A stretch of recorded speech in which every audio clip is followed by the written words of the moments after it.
오늘 전할 말씀의 제목은 행위에는 율법을, 믿음에는 칭의의 은혜를 보이시는 하나님입니다. 좀 더 풀이해서 말하면 우리가 행위를 하나님 앞에 내놓으면 하나님은 정죄의 율법을 우리에게 내보이시고, 우리가 믿음을 하나님께 보이면 하나님은 칭의 사죄의 은혜를 내게 보이신다는 그런 뜻입니다. 성경의 난해한 내용 중 하나가 하나님의 심판이 아닌가 합니다. 그 중에서도 악인과 의인에 대한 심판 경륜이 특히 그러합니다. 불신자 악인들에게는 행위를 심판잣대로 삼고 그리스도인들에게는 믿음을 심판잣대로 삼는 하나님의 경륜이 이중적 잣대로 보입니다. 다음은 그 예시가 될 만한 구절들입니다. 그 많은 허물로 인하여 저희를 쫓아내소서.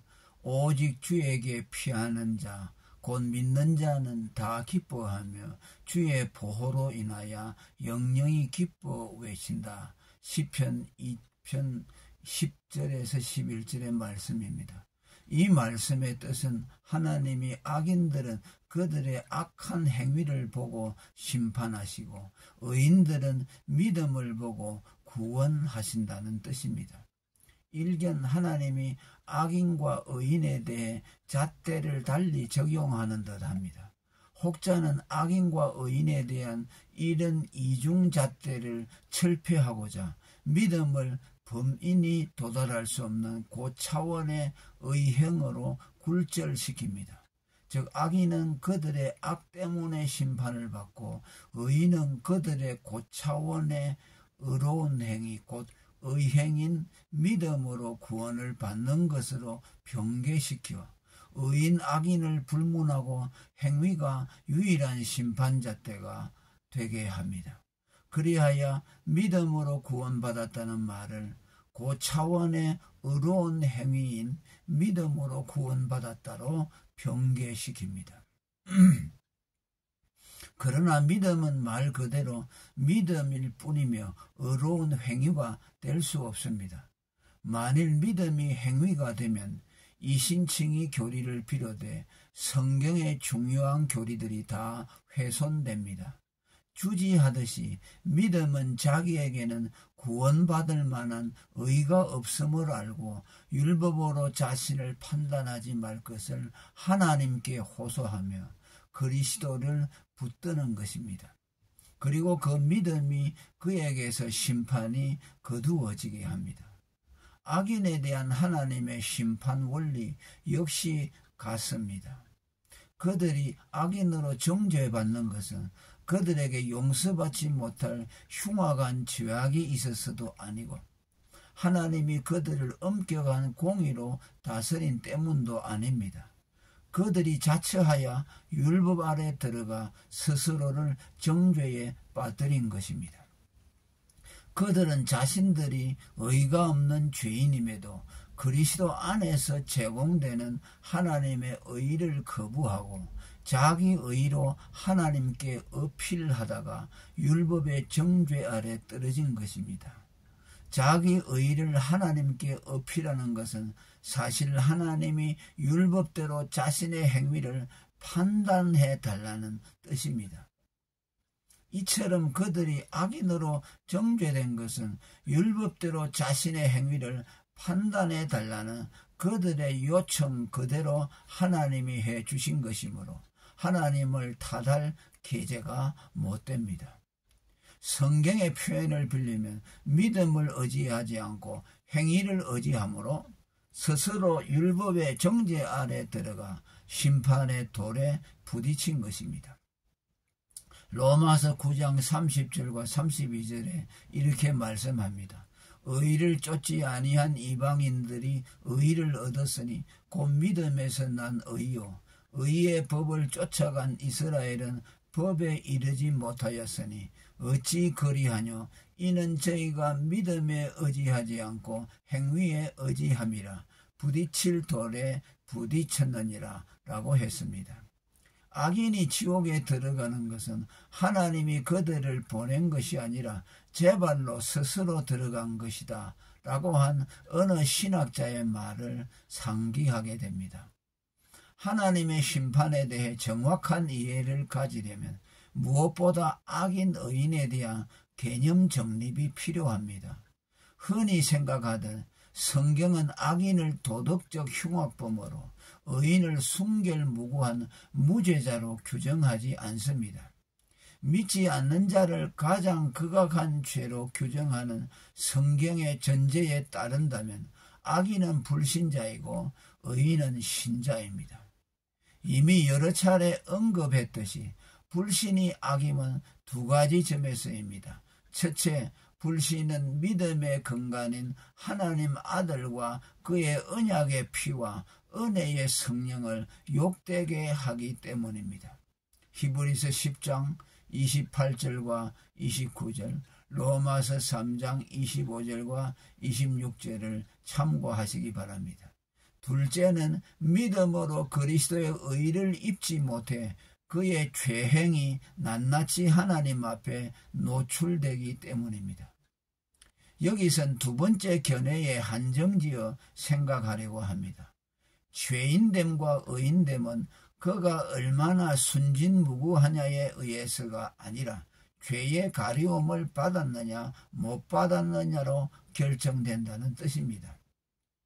원죄를 타고난 생떡적인 죄인인 인간은 스스로의 노력으로 죄인됨의 굴레를 벗을 수 없습니다. 오직 그리스도를 믿어 죄의 가리움을 받는 길뿐입니다. 이 점에서 믿음은 죄를 가리우는 옷입니다. 성경에서 하나님이 아담에게 가죽옷을 입히신 내용이 창세기 3장 21절에 나오네요.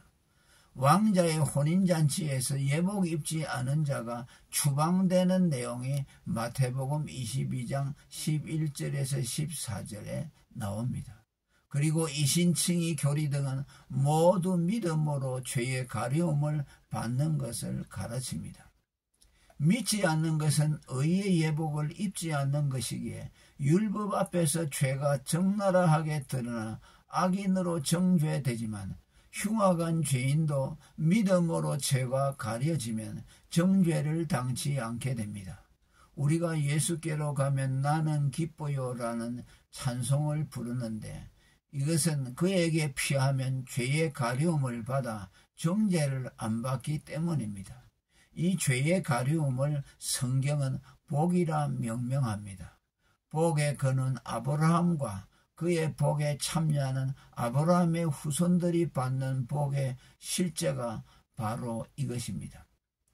이런 것이 없이 하나님께 의로 여기심을 받는 사람의 행복에 대하여 다윗의 말한 바 그 불법을 사하심을 받고 그 죄를 가리우심을 받는 자는 복이 있고 주께서 그 죄를 인정치 아니하실 사람은 복이 있도다 함과 같으니라. 로마서 4장 6절에서 8절. 여호와께 정죄를 당치 않는 자는 복이 있도다. 시편 32편 2절입니다. 다시 말하지만 인간이 악인이 되고 의인이 되는 것이 그에게 특별한 악행이 있느냐 없느냐, 죄가 많으냐 적으냐에 달린 것이 아닙니다. 예수님이 나름대로 바르게 산다고 자부했던 바리새인 서기관들을 향해 독사의 자식들이라 독설했던 것은 사람들이 모르는 숨겨진 죄를 비로소 예수님이 찾아냈기 때문이 아닙니다. 그들은 정말 타의 추종을 불허하는 율법적 의의를 가졌음에도 죄의 가려움을 받지 못해 악인으로 정죄된 것입니다. 반면에 예수님이 자기의 의의 없음을 한탄하며 가슴을 치던 죄 많은 세리에게 바리새인보다 더 어렵다 해주시고 죄인으로 손가락질 받았던 삭개오를 향해 네가 오늘 아브라함의 자손이 됐다고 선언해 주신 것은 그들의 믿음이 그들의 많은 죄를 가려 주었기 때문입니다. 따라서 도덕적으로 아무리 선량해도 그리스도로 말미암아 죄의 가려움을 받지 못한 자는 언제 지옥 멸망에 떨어질지 모르는 아슬아슬한 운명에 처해 있습니다. 조나단 에드워즈의 말처럼 단두대에 목을 올려놓고 집행관의 사인을 기다리는 사형수에 비견됩니다.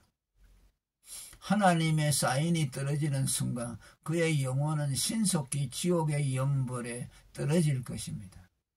그 아들에게 입맞추라. 그렇지 아니하면 진노하심으로 너희가 길에서 망하리니 그 진노가 급하시리라는 시편 2편 12절의 말씀 역시 아들 그리스도께로 피하지 않아 죄의 가려움을 받지 못한 이들에게 떨어질 하나님의 급박한 진노를 경고한 것입니다. 루트가 종교계에게 기치를 들며 내걸었던 의인은 믿음으로 말미암아 살리라는 말씀은 사람이 구원을 받는 것은 전혀 죄를 짓지 않아서가 아니라 믿음으로 죄가 가려져 정죄를 당치 않음을 의미했습니다. 죄가 너무 많아 지옥 가는 법이 없고 죄가 없다고 천국 가지도 않는다는 교회의 속담 역시 천국과 지옥은 죄의 유무, 죄의 다소에 의해서가 아니라 죄의 가리움을 받았느냐 못 받았느냐에 의해 결정된다는 것을 시사합니다. 결론적으로 모두에서 악인은 자기 죄행 때문에 심판받고 의인은 믿음 때문에 구원받는다라고 한 것은 악인과 의인에 대해 다른 잣대가 있음을 말한 것이 아니라는 것이 명명백백해집니다. 자기 의를 내보이는 자에게는 율법이 그의 죄를 노출시켜 악인으로 정죄하고 믿음을 내보이는 자는 하나님의 자비로 그의 죄가 가려져 의롭다함을 받는다는 뜻이었습니다. 사람이 정죄받는 것은 하나님으로 말미암은 것이라기보다는 자기가 스스로 자처한 것이라고 할 수 있습니다. 할렐루야.